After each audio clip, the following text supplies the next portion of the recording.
7 Chinese companies are on an export blacklist tonight because they use American technology to create weapons for the Chinese military. The problem is the companies aren't doing anything illegal. Mark Lewis is executive director of the Emerging Technologies Institute at the National Defense Industrial Association. He's former director of defense research and technology at DoD. Mark, welcome. Thanks very much for coming on the program.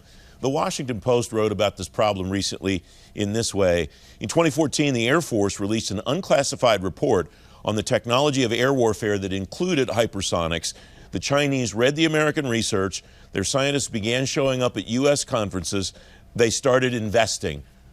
They're not doing anything wrong. What are we doing wrong to let them basically have this edge? They now have fielded this technology. We haven't yet. Well, I would actually claim that the Chinese have done some things wrong, all right? So they've gotten information from us in legitimate ways. They've read our papers, they've read our documents, things that we've put out there openly. They've also exfiltrated information. Remember, the Chinese use their intelligence agencies to gather information, and they will hand it off to their companies. So it's something we would never do. It's an ethical line we wouldn't cross, but they cross it quite freely. So bad on them, but also bad on us.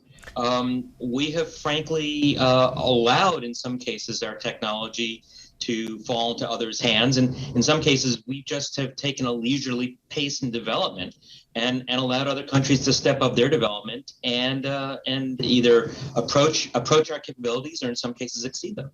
It is the nature of U.S. governance, small g governance, to share what we know within the bounds of reason, and hence this 2014 unclassified report on hypersonics. Is it maybe time to rethink that? What's the responsibility of the United States government, and what's the responsibility of the defense industrial base to do a better job at protecting what we know while still sharing as much as is reasonable? So I think we have to be really careful. There are no easy answers here because balance is essential, right? One of the strengths of our scientific community, one of the reasons that we have such a successful scientific community, is the free exchange of information, the fact that researchers can interact and share ideas, share results, and that's how we advance science. So we don't want to completely clamp down on that. At the same time, we don't want to give away the farm. I mean, there's some secrets, some developments, some technologies that we clearly do not want to share. And so it's a common sense balance. In general, for very basic research, we're okay sharing that. For more applied research, we need to be careful on what we release and what we allow others to get their hands on. One of the issues that you mentioned at the beginning of this conversation is the exfiltration of data. The Chinese have proven to be very good at that.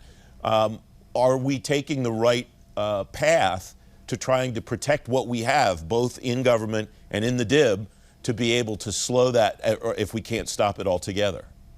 So I think I think we are. The simple answer. I mean, we've had our wake-up calls. I think across the Department of Defense, there's a realization that we need to be very careful about our information, about our data. I think industry has worked with us hand in glove. There are a number of efforts that have gone towards making sure that the Chinese and other nations don't take information that they're not entitled to. I highlight the work of CFIUS, the Committee on Investment in Foreign Investment in U.S. companies, that monitors for untoward investments that might put our industrial base at risk.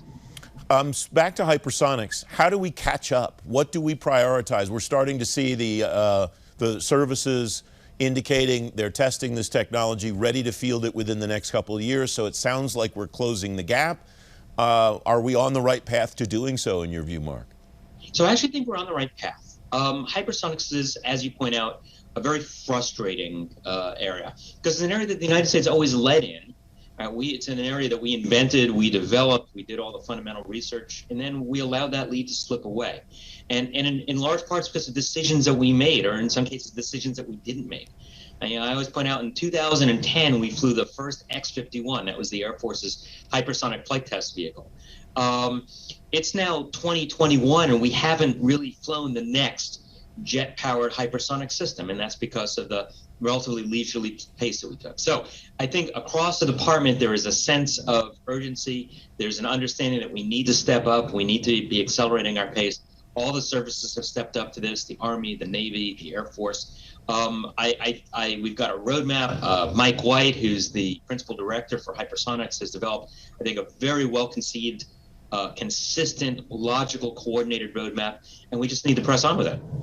We have about a minute left.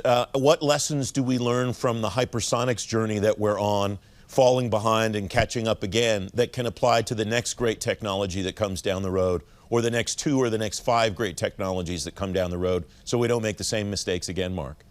Well, really important lesson is consistency. When we're developing a technology, we can't do this on again, off again, start-stop approach to technology development. That's what happened in hypersonics, and that's how we fell behind. We need to maintain consistent investments. When we have promising technologies, we need to make sure that we get them out of the laboratory into the hands of the warfighters as soon as we possibly can, or else we'll be left in the dust. Mark Lewis, thank you very much for joining me. Great insight. Thank you so much for having me.